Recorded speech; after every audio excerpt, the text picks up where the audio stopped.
First thing we should do is to open a new Excel workbook. And then let's type the given data into Excel sheet. It includes sales, discounts, cost of goods sold, and other expenses from year 1998 to 2008. Next step is to compute the net sales.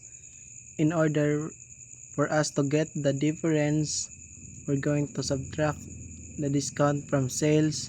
So just type equal B2 plus B3.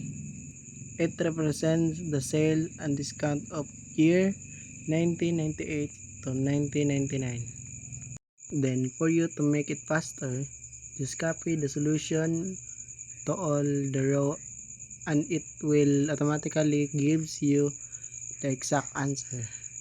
Next is to get the average. What I did was get all the average since there's nothing indicated if what average will I get. So just simply click the cell and type the formula equal average open parenthesis B2 and K2 close parenthesis, then enter, then you'll get the answer. Same thing to make it faster, just wait till you see the cross sign and highlight the rest of the column, then you'll get the answers of each cell. Now we're going to compute the gross profit, so just click the cell then type the formula equal B4 minus B5, then enter. It does represent the net sales minus cost of goods sold. Then copy the formula for all. Step 6 says to compute the net profit before tax.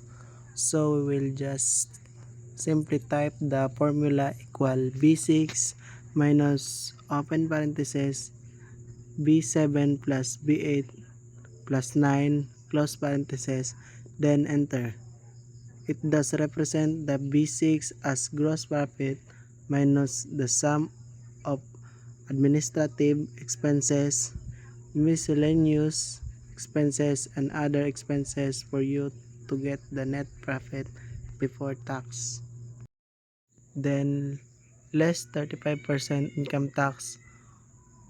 For us to get this is simply type B10 asterisk 0.35.B10 represents the net profit before tax, and then we will automatically get the answer.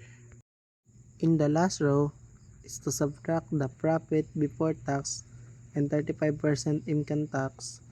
So the formula equal B10 minus B11, they will get the answer and copy for all. After piling up the data, we're going to change the font style and size into Century Gothic 11 regular.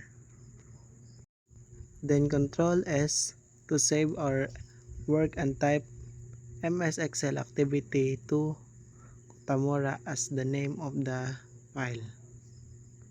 And we're done.